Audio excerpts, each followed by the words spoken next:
me. And I was like, "Ugh." And I got in contact with a midwife. I can't remember her name. She's in Amsterdam, I think. I can't remember. She was very nice, very nice. I just can't remember her name. And she said to me, maybe it was good for you. It would be good a doula. And she referred me to you. And I was like, okay, well, let's try. So and then I called you, and I think I was 12 weeks then. It was after meeting my midwife that I felt like, yeah, okay, this is okay. They offer you free treatment, free home birth, but I couldn't get hold of a midwife. They wouldn't refer me to a natural, the homeopathic hospital. I was like, oh, I don't know if I like this. Let's try to find it. And I think the first time you contacted me was because of placenta encapsulation, wasn't it? Yes, it was because of that as well. But also it was because I wanted you to be part of my birth. Yeah. But then I thought about and I thought about it. Another friend was like, you can do it yourself. And I was like, maybe less people, the better. Because if I have 2 midwives and a doula, then it's going to be overwhelming in my 40-meter square flat as well. Yeah. And I was like, okay, then fine. I met my home birth midwife. She was nice. And I said, I don't want anybody at my, I don't want any assistance. I want you to sit in the corner and just watch. I said, yeah, but, we have to monitor. I was like, yeah, but the least, the better. So we went on. And I was going to have a normal home birth. But then when I was 40 weeks, I got a call that they weren't going to have a home birth. Because of COVID, right? Yeah, because they closed all the home birth services because of COVID. Yeah. And I said, well, I'll come. And they were like, well, we can't. We don't have the backup from the ambulance. We cannot. So I went into a state of panic. I was in the park. I was very serene. And I went into a state of panic. And the first person I called was you. I don't know. I just picked up the phone. I was like, yeah, I'm just going to call her. Yeah. And we weren't in contact for all this time. No, we were not. Yeah, it was just like out of the blue. Yeah. Out of the blue. You were going to do my placenta. Yeah, I was going to do a placenta. Yeah, but then I was like, okay, let's just call her. Pick up the phone, and you were very clear, and you're like, yeah. So what do you want to do? And I said, I don't know. I was crying, and she was like, yeah, you can go to the birth center. You told me the birth center is nice, and I said, yeah, I could do that, or you could do it your own. I said, yeah, I could do it my own. But it was 40 weeks. So I was like, oh. Yeah, I remember. Yeah, it was really like, oh my God, I could give birth tomorrow. Yeah. Yeah. And I was like, okay. And I was like, okay, well, I'll call you back. Yeah. So I was like, I don't know. I give birth on my own. I wanted to do that, but I'm 40 weeks. It's like, how can I prepare myself if I give birth tomorrow? And birth center maybe is nice, I said to myself. So I went home and I talked to my partner and I said, maybe, I don't know, you could go to the birth center. And he was like, no. That surprised me. I was like, no, you won't go there. And I was like, why? Like, because you go there and you're going to go there and you know how they are. They say everything is okay until the minimal thing is not okay. And maybe you're going to be late. Maybe you're going to be, I don't know. I say, I just don't want you to have the birth you had with our first son. I was like, what? I say, yeah, because to be honest, when you were there and you were giving birth and you had all the needle and you had, because I had to have 5 times. Because you were induced, right? Yeah, 5 times. And then I had to have the oxytocin twice. And they said, when I saw you last time that you were giving birth, I really didn't want to. I didn't want to see you like that because it felt like you were butchered, and you did well and everything went well. But I felt like maybe we could have waited. Maybe the baby wasn't ready to be born. It didn't need to be attacked so much. And I was like, whoa, so you really think I can do this? And he was like, yeah, of course.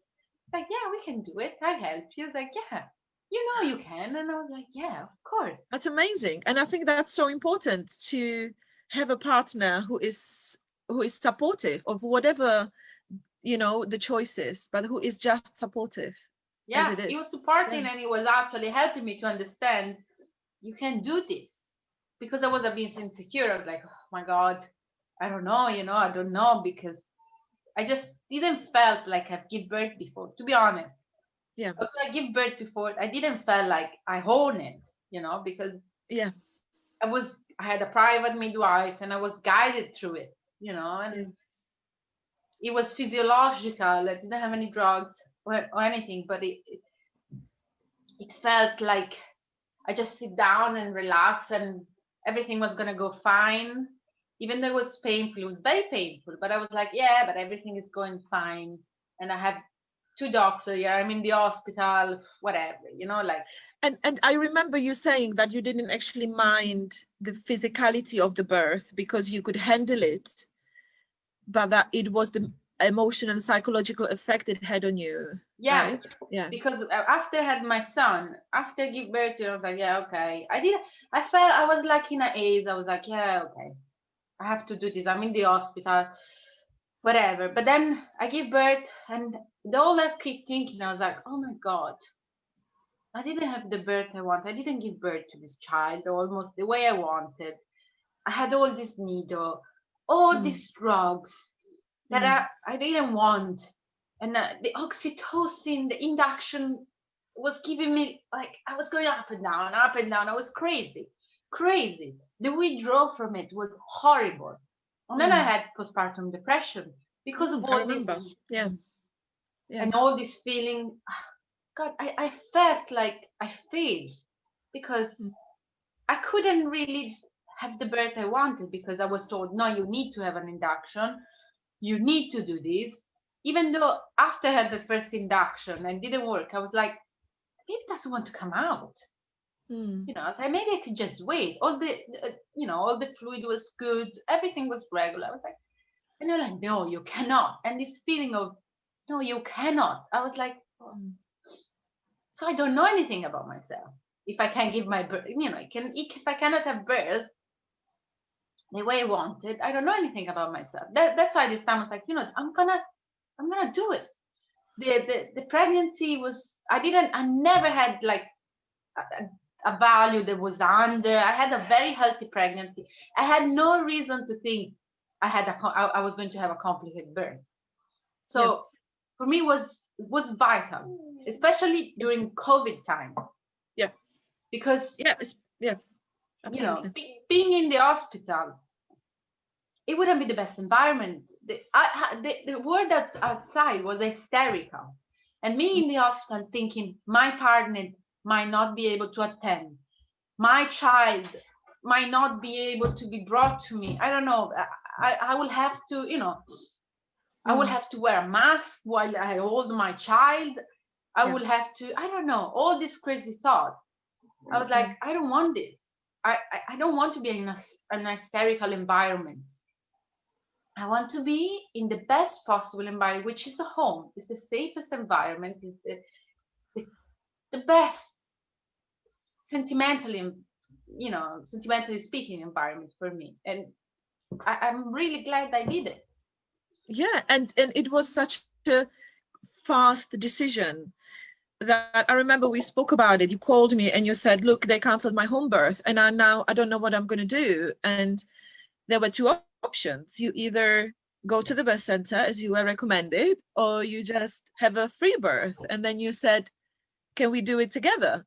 And I was like, yes, we can, but we have to set we have to understand where each of us stands and what my role actually is in your free birth, and that it is your birth, and that I can actually support you, and if anything, call you an ambulance, but I cannot provide medical assistance in a way midwives can and all this.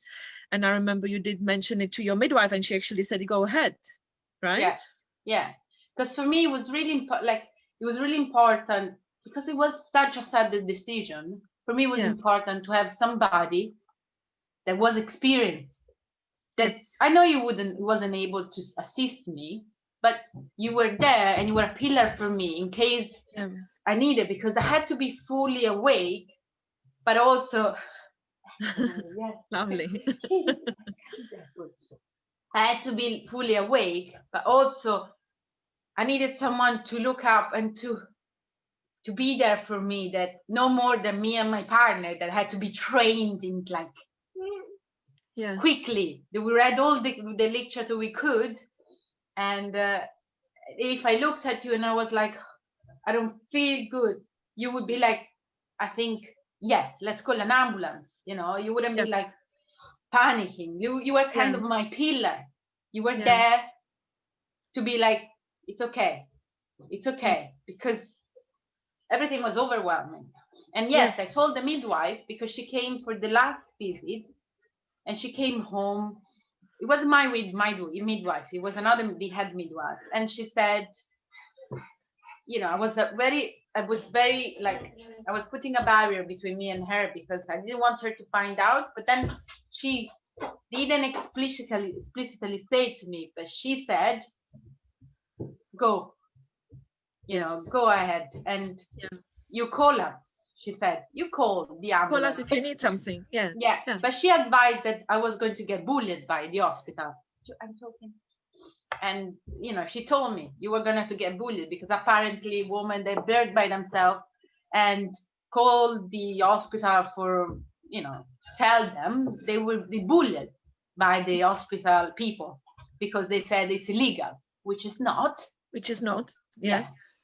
But they say it's illegal. So they treat you like you basically just butchered your child or something. But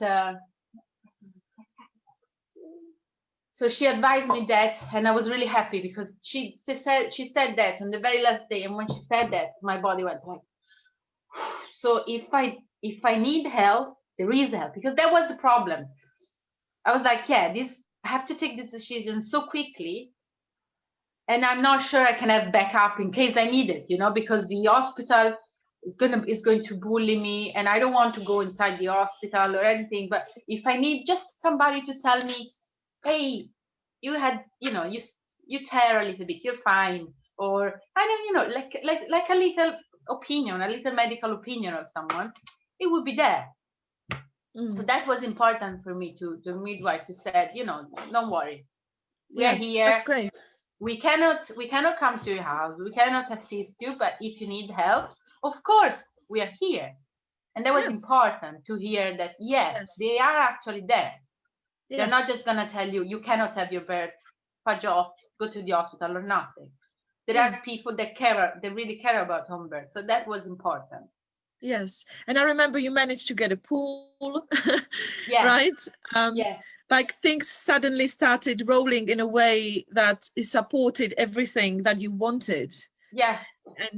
And because I personally free birthed my daughter, there was this experience of what that is like. And so we spoke a lot about it over the next few days because it was so quick. We spoke a lot about it, and you gave me a lot of exercise, which even though I had a private midwife before, nobody ever told me, the baby needs to turn. I was like, really? Like, nobody, like, I had a private holistic midwife when I give birth to him in Italy, and she said, you can help induced naturally, but she never told me to do like light inversion, the spinning baby method, to help the baby turn in the right direction. I was like, what? It's like, why nobody tell you these things, The birth was a slow progress, but your tips helped me to get into the right direction. And so how many weeks were you when the birth started? 41. Yeah. Thank so God you had a whole week of preparation. Yeah. Wow, you don't get that. I remember we went to see, I came to see you really quickly so that we can actually get to know each other, because it's such an important event where you need to feel safe with people who are around, and you need to feel like these are the right people. And it was important to meet your family and meet your husband and meet your dogs and everybody who's gonna sort of be there. And then I remember when the birth started, it was a bit of a slow process. Yeah. But it was also quite an important process for you, because I remember it took about 3 days, didn't it? Of slowly picking up, and sort of one day feeling like, oh, it's here, and I came early hours, and then it all just went and nothing. Remember? And then I left after about an hour and a half again and you went to sleep, and you did those inversions that helped the baby to turn. And once the baby, and I think that was amazing about you, that you just sort of, you were patient, you know? Yeah, because I really wanted that, and I felt I kept myself in check all the time, that I was feeling fine and everything was going fine. But you said that thing, and my homeopath said as well, you know, that usually they don't tell you this thing at the hospital, to be honest. Because the midwife, the NHS midwife said, oh, it's your second birth, is going to be just quick. And I was like, is it? I said, yeah, it's going to be so quick. It's like, you know, you're not going to be late. It's going to be early. I was like, oh, really? I was like, okay. And my homeopath said, oh, you've been late the first time. Birds follow a pattern. You're going to be late the second time as well. And I was like, what? And then you came, I was like, yeah, you were late. So probably you will be late again. And because your body didn't have a physiological birth, it was induced, it's going to be different. And I was like, oh, I didn't realize this, that it was going to be different. So that's the thing. I didn't know what was the physiological birth process. I had no idea. I did birth preparation back 4 years ago when I had my first son, but I just didn't know what to expect, especially my second birth. My first birth, I had no contraction till the day I give birth. Nothing at all. And this started with this little contraction, which I didn't know. I didn't know what was happening. I had a lot of Braxton Hicks way before, and then I had this contraction. I was like, every time I was like, am I giving birth now? Is it this? They're so long apart. And then it started, I remember it started on Monday. I was like, oh yeah, it's coming. And then it was so long apart. Okay. And I was like, okay. Then on Tuesday, it's like, or it was Wednesday. Anyway, it started when it started. And then it started picking up. And I was like, oh yeah, it's coming. And I called you. We filled up the pool. Everything was ready. I was like, yeah. I was like, yeah, I'll call you. And then you came, and my son woke up, Sabrina, and everything just went blur. I was like, what? Yeah, it just completely stopped, right? Completely, yeah. It was, Sabrina, yes, thank you. So the contraction was starting like, before you came, I had contraction like every 2 minutes, and they were picking up, stronger and stronger. I couldn't, yeah, it's coming. I was like, yeah, okay, we are there. And you came immediately, and then it went, and I was like, oh, seriously? I was like, I was there, you know? And he's like, yeah, don't worry, just go to sleep. It's gonna pick up. And I was like, okay, fine. And my son woke up, and it didn't pick up till everybody went to bed that night. And it always is that way, right? It's sort of, the body gives you time to pick up energy again, sleep, recover.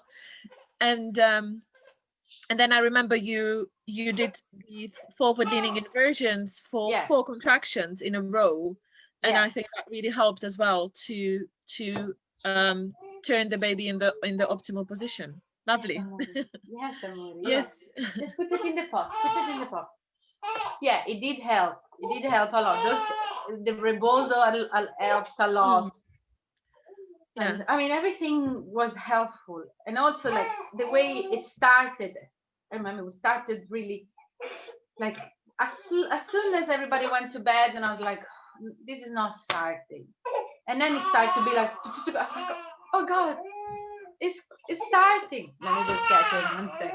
Yeah. Oh my baby, you poor baby.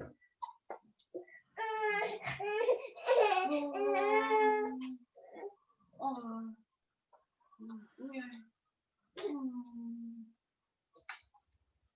Ok, non glielo levare, ok?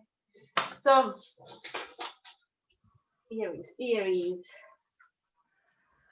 And then he started it, and I was like, oh, wow. I was like, it's really starting now, you know? I was like, wow, it's really starting. This is the time it's gonna come out.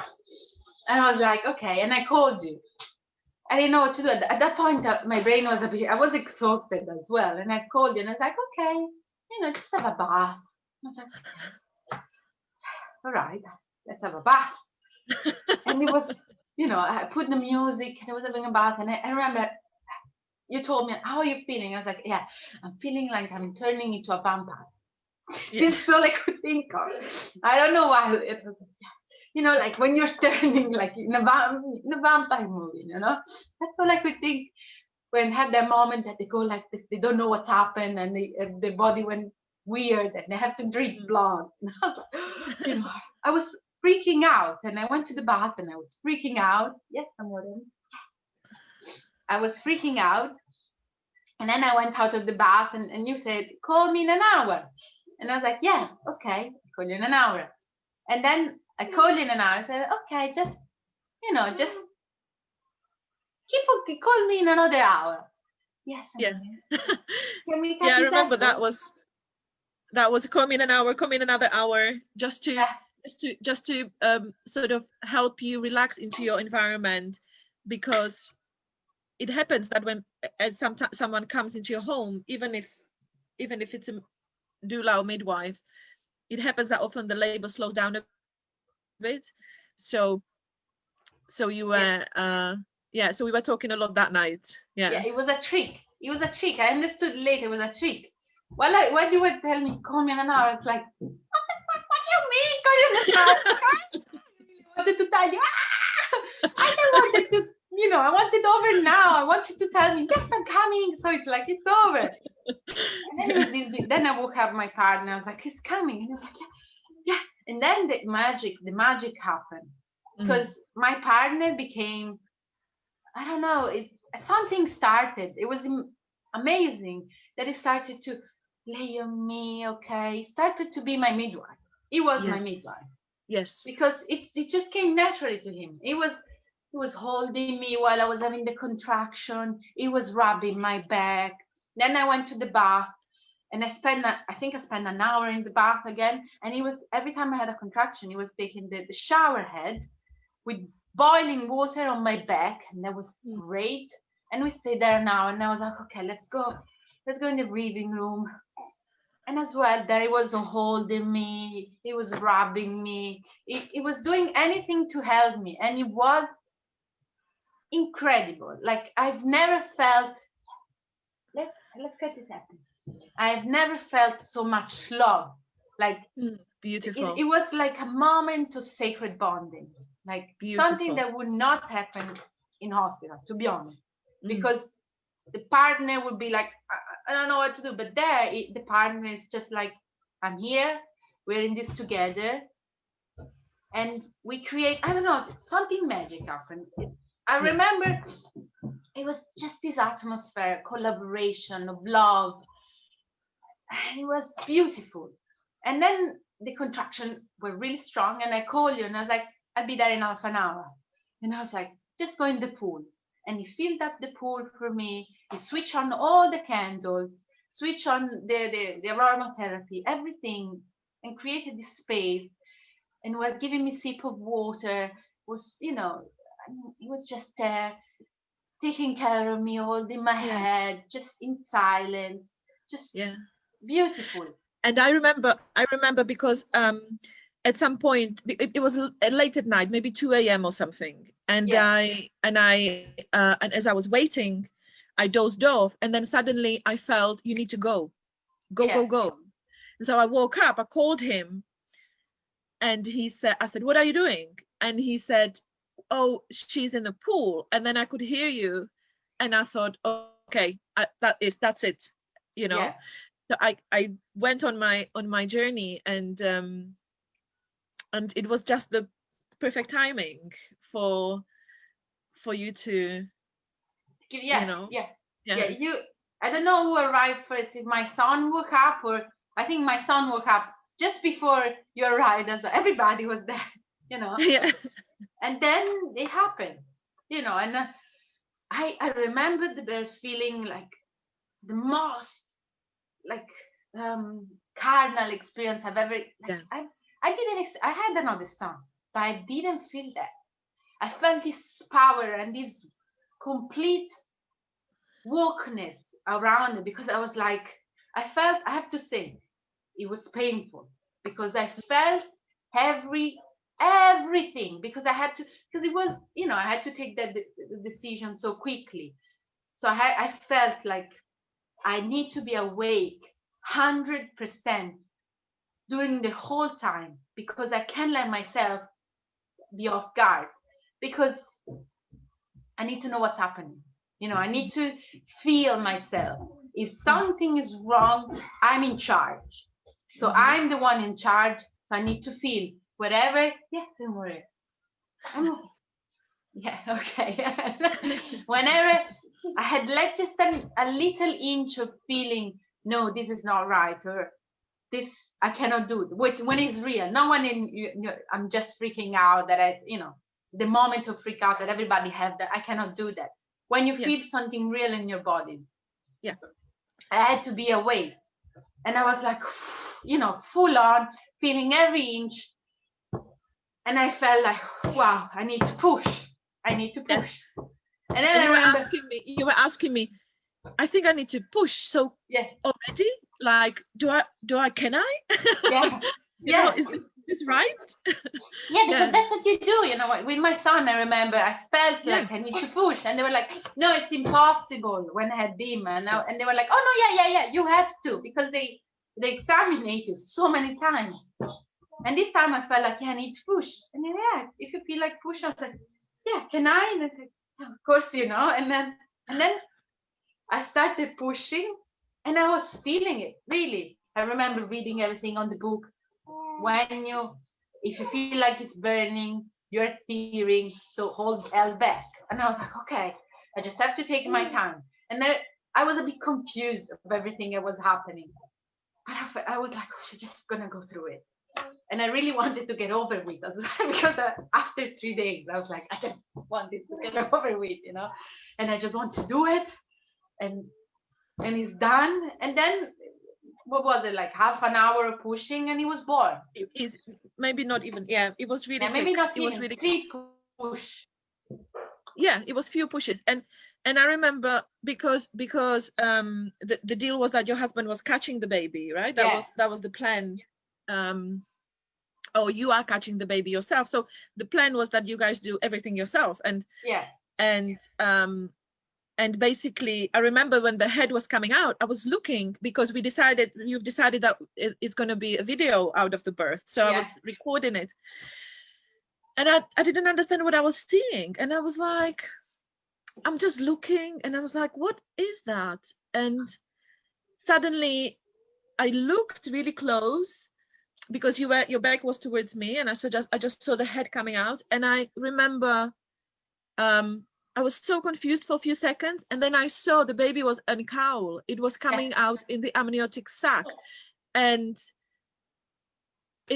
I've never seen that before, because the baby was born fully in amniotic sac. Yeah. Which was incredible. It was incredible. Yeah, I remember my partner going like, what's that? And you're like, oh it's in this, and I was like, what's that? No, later. No. Thank you.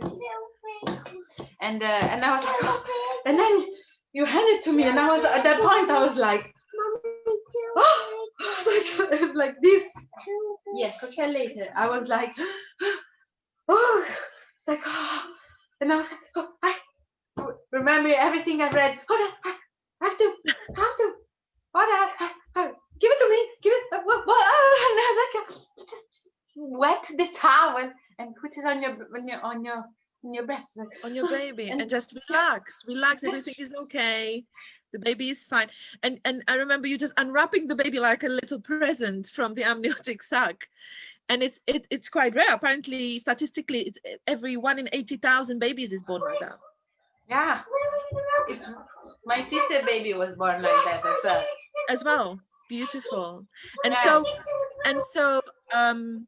And so you did call midwives afterwards to come and check on you and see if you Yeah. have any tears and things. And what was the so how do you feel about the Aju, go and get me some pencil. We make a drawing, okay? Later. Yes, later. Go get some pencil. No, Aju. Just one sec. Yeah, no problem. Aju, are you going to your living room? You go in your play area, okay? Go in your play area. I want to play. Yes, okay. Go in your play area now.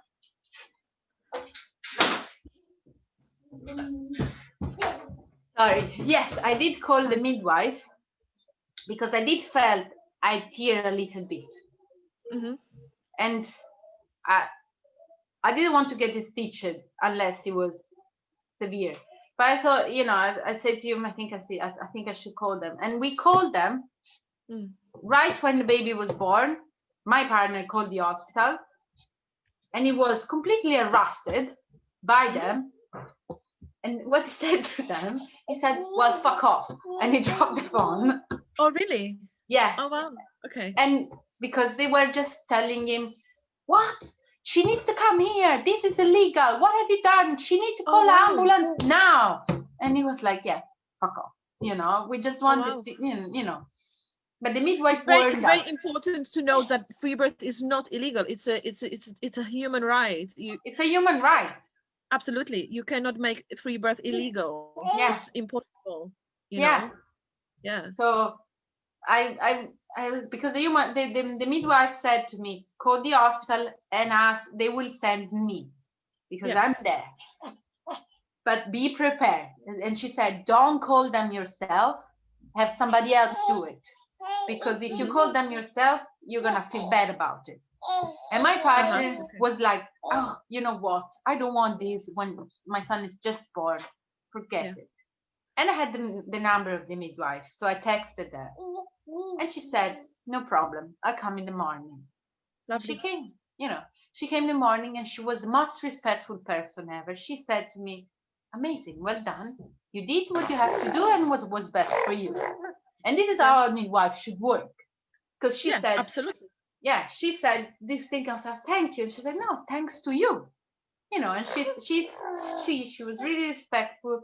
She checked on the tear, and she said, it's a 2nd degree tear, but it's fine. And she said, if you stitch it, you can stitch it. But honestly, tear like this, they tend to heal by themselves, just by taking care of it. Just keep it clean, change your pad regularly, and you will be fine. I can stitch it for you, but the stitches are more comfortable. That's what she said. And she left. And she said to me, do you want me to examine the baby? And I didn't want it. I didn't feel like. And she was like, that's fine. And she was amazing. And she was like, well, the health visitor, she might call you, and don't worry, I'll deal with them. And that was it. That was it. And this is exactly how it should be. And you should be respected to make your choices, because ultimately this is your body, your birth, your rights, and especially because you did I mean, the system didn't support you at that point, because the system ran into some difficulties and couldn't support you, so you made your choice. And so looking back, how do you feel about the whole experience? Well, I felt like I couldn't do better, and I felt like I want to do it like this all the time, unless I have any real problem. But I'm like, why didn't I always do it like this? It was the most empowering experience of my whole life. And it felt, as a woman, it felt like, oh my God, like, women should know about this. Women should be empowered and helped, facilitated to have a physiological birth, assisted as much as possible, respectful of one woman wish, but woman should actually regain control of their birth. And we are we are women, we're born to do this, and we are scared into doing it because we felt like without doctor, without anybody present, we cannot do it. But women should regain their birthright, and because as many activists said, birth shouldn't be a trauma. Birth should be an experience. It's hard, it's painful, but it's the most natural and physiological experience of all. It's like having your period, you know? Yeah. You have your period, it's painful, you have it every month, it's okay. And then that period one day will lead to birth. You know, it's just what it is. And it should be celebrated rather than cried over. It should be something we actively achieve rather than, you know, It should be a moment for the family to welcome a new baby in the house. You know, it should be a moment of union. That's what it felt for me, a moment where my relationship felt, you know, sometimes felt a bit crumbly, you know, as every relationship you have difficulties, but that birth, it's like it brought us together to the moment when we met. That feeling of mutual respect and mutual care, everything, it felt like me and my partner were birthing together. You know, we were together holding hands, knowing what was happening and feeling it in silence. And it just felt different. It just felt like now we did this together. I can't believe it. We did this together. The way you held me, it's immense. Yeah. And that's what sometimes dads are cut out of birth, or they're there as an accessory. I remember with my first son, they said to him, he wanted to look when the baby was coming out. And they say, "Oh no, don't look." And he was like, "Oh, okay." And this time he was there waiting for the baby. We were looking together because I was like, come here. And he squatted, and then we're looking together. Like, what is this? You know, and it was the sack. And I think it empowers men in a massive way, because this is his family that he is looking after, that he is actively providing for in every sense, right? Yeah, it's empowering for the man. They don't feel like, oh, I'm useless. The baby is the mother gives birth, and blah blah blah blah blah. The father feel like, oh, I'm part of the birth. I'm a facilitator, you know. Because that's what it is, you know. The midwife is an experienced person, but the father should be the second next to the mother to help her, in my point of view, because that's a baby as well. And although they cannot physically birth, they can facilitate the birth from happening. And it just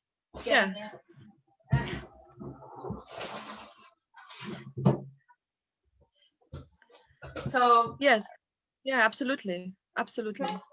For me, it was, I mean, I couldn't ask for more from life, to be honest. You know, it was a blessing in disguise, really, because from being like, oh my God, from having, to be honest, I was feeling deep inside myself. I had the thought, I wouldn't have had this birth.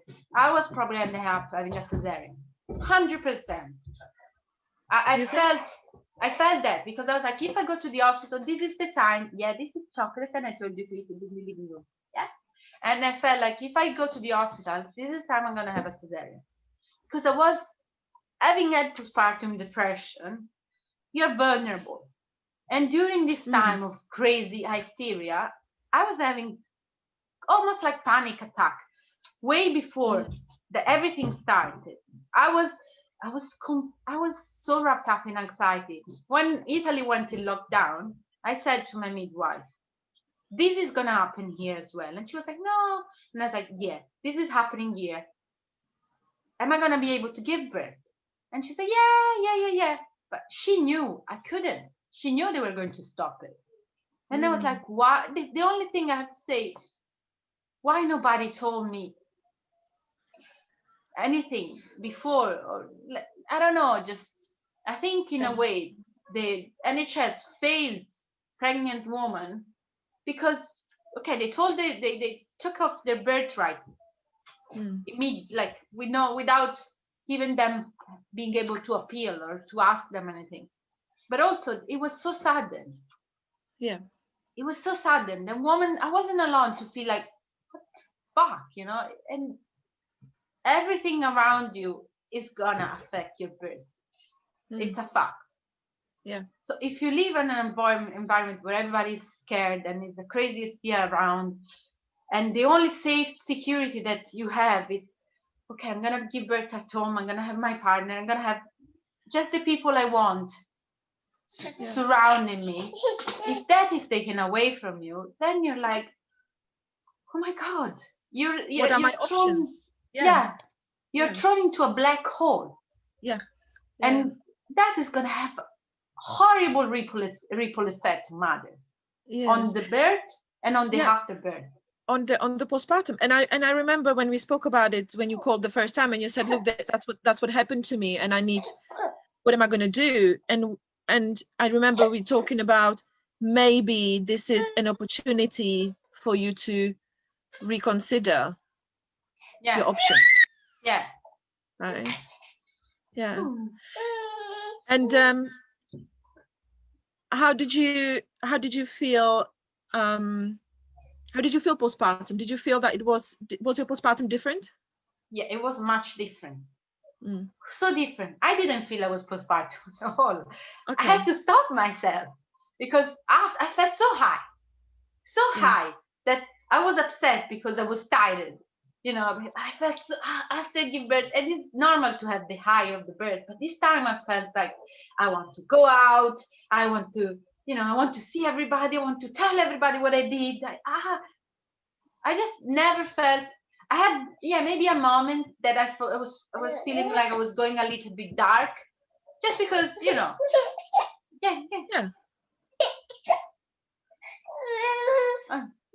Because breast, I have a problem.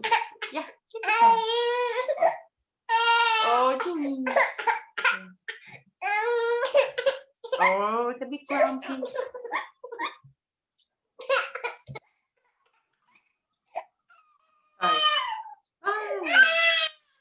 Oh no, it's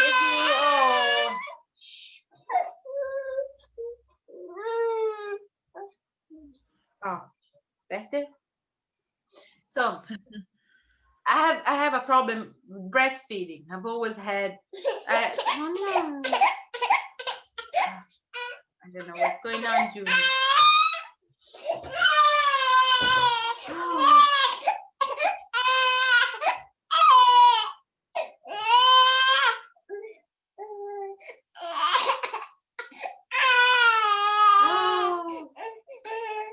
So I have a breastfeeding problem that won't allow me to breastfeed. I knew this before. I've always knew that I have breast hypoplasia and insufficient glandular.